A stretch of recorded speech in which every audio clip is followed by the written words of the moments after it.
Alors bonjour à tous, Joël M ici pour Vision et Transformation. Aujourd'hui je vais vous parler d'un monsieur qui s'appelle Scott Adams. C'est un dessinateur qui a fait de la BD et il est connu pour le personnage d'Hilbert. Peut-être vous en avez entendu parler. Et donc ce monsieur, il vient de décéder. Alors ce qui est intéressant et la raison pour laquelle je vous parle de lui actuellement, c'est parce que il vient de laisser un message sur son compte X. Et d'ailleurs, c'est intéressant que tous les journaux francophones que j'ai lus à propos de lui n'ont rien dit sur cette lettre qu'il a inscrite. Ils ont plutôt rappelé une polémique qui était sortie sur lui, sur certaines choses qu'il avait dites en 2023 concernant donc, les Noirs et les Blancs aux États-Unis. Et donc, je veux vous parler de lui, pourquoi? Parce que c'est son témoignage de lit de mort qui est très intéressant. C'est un homme qui a connu le succès à plusieurs niveaux. Ses BD, au sommet de sa carrière, étaient mis dans plus de 2000 journaux de par le monde, dans beaucoup de magazines et des journaux. Il a écrit plusieurs livres. Il a toujours voulu être utile. Et donc, je dirais que son témoignage va au-dessus de tout ce qu'il a écrit. Et d'ailleurs, je vais vous le lire et vous allez pouvoir le voir.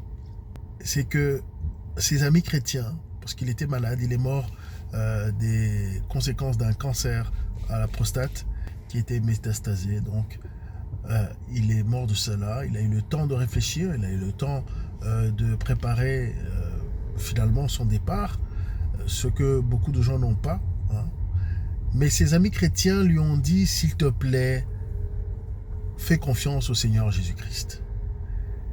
Et écoutez de ses propres paroles ce qu'il a écrit. C'est la première chose qu'il met, c'est son témoignage envers le Seigneur Jésus-Christ. Il ne croyait pas avant, mais face à la mort, voilà ce qu'il a écrit. Dernier message de Scott Adams. Si vous lisez ceci, c'est que les choses ne se sont pas bien passées pour moi. J'ai quelques mots à dire avant de partir. Mon corps a lâché avant mon esprit. Je suis saint d'esprit au moment où j'écris ces lignes, le 1er janvier 2026. Si vous vous interrogez sur mes volontés concernant ma succession ou quoi que ce soit d'autre, sachez que je suis libre de toute contrainte ou influence inappropriée, quelle qu'elle soit. Je vous le promets. Ensuite, plusieurs de mes amis chrétiens m'ont demandé de me convertir avant de mourir. Je ne suis pas croyant, mais je dois admettre que le jeu en vaut la chandelle. Alors voilà, j'accepte Jésus-Christ comme mon Seigneur et Sauveur, et j'ai hâte de passer l'éternité avec lui. Si je me réveille au paradis, le fait que je ne sois pas croyant devrait vite être réglé. Je n'aurai pas besoin d'être davantage convaincu, et j'espère être encore digne d'y entrer. Ceci est donc un encouragement à vous tous qui voulez parfois témoigner, mais vous hésitez, témoigner à vos collègues, témoigner aux personnes âgées que vous pouvez rencontrer dans la vie. Je vous dis que ça vaut le coup toujours de parler de l'espoir que nous avons en Jésus-Christ. C'est ce que nous devons faire. En faisant cela, nous pouvons toujours arriver à changer la vie de quelqu'un. Et par son témoignage, lui aussi, du coup, automatiquement, là, il témoigne à des centaines de milliers de personnes. C'est sur X, ce n'est pas ailleurs. Ce n'est pas dans les journaux français. Eux, ils ont parlé de ce qu'il a produit dans la vie, mais ils n'ont pas mis cette lettre qui était ce qu'il a rédigé à la fin, à la toute fin. Il a rédigé cela. Donc, c'est son message, le dernier message qu'un homme met au monde est le message le plus important de sa vie parce que c'est une conclusion finalement de sa vie. Et lorsque cela est pris en compte, alors nous pouvons comprendre que l'importance de ce qu'il fait ou de ce qu'il dit.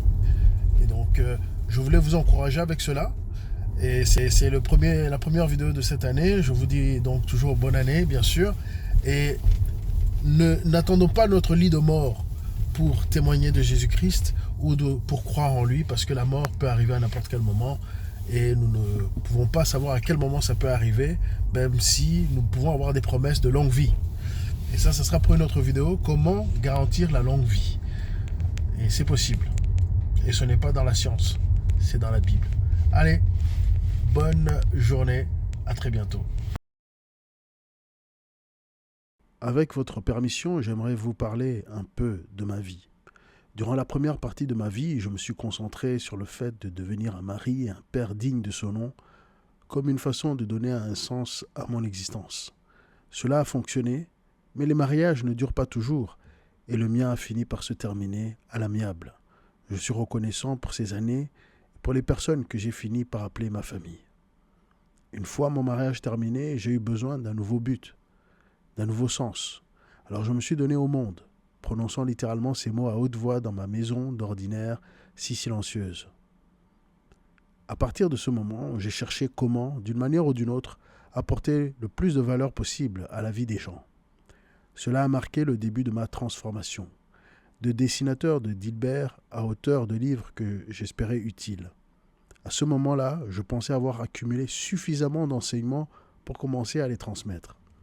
J'ai continué à dessiner les bandes dessinées de Dilbert, bien sûr. Par un heureux hasard, je suis un bon écrivain. Mon premier livre dans le genre pratique s'intitulait « Comment échouer à presque tout et quand même gagner gros ». Ce livre a connu un immense succès, a été souvent imité et a influencé un large public. J'entends encore chaque jour à quel point il a changé des vies. Mon plan d'être utile fonctionnait. J'ai ensuite publié « Gagner gros », qui a formé de nombreux citoyens à être plus persuasifs, une compétence qu'ils considéraient à juste titre comme un petit super-pouvoir. Je sais que ce livre a changé des vies, car j'en entends souvent parler. Vous ne saurez probablement jamais l'impact qu'il a eu sur le monde, mais je le sais, et cela me réjouit, tout en me procurant un sentiment d'accomplissement indescriptible. Mon livre suivant, Perdre la tête, tentait d'apprendre aux gens à mieux penser, surtout s'ils affichaient leurs pensées sur les réseaux sociaux. Celui-ci n'a pas eu grand impact, mais j'ai essayé. Enfin, mon livre, Recadrer votre cerveau, a appris aux lecteurs à programmer leurs pensées pour améliorer leur vie personnelle et professionnelle. J'ai été surpris et ravi de constater l'impact positif de ce livre. J'ai également lancé un podcast en direct intitulé Coffee with Scott Adams, dédié à aider les gens à réfléchir au monde et à leurs valeurs de manière plus productive. Je ne l'avais pas prévu ainsi, mais cela a finalement permis à de nombreuses personnes seules de trouver une communauté qui les a apaisées. Là encore, cela a eu une grande signification pour moi. J'ai eu une vie extraordinaire. Je m'y suis investi à fond. Si mon travail a été utile, je vous demande de le transmettre à votre tour du mieux que vous le pouvez. C'est l'héritage que je souhaite laisser. Soyez utiles et sachez que je vous ai tous aimés jusqu'au bout. Scott Adams.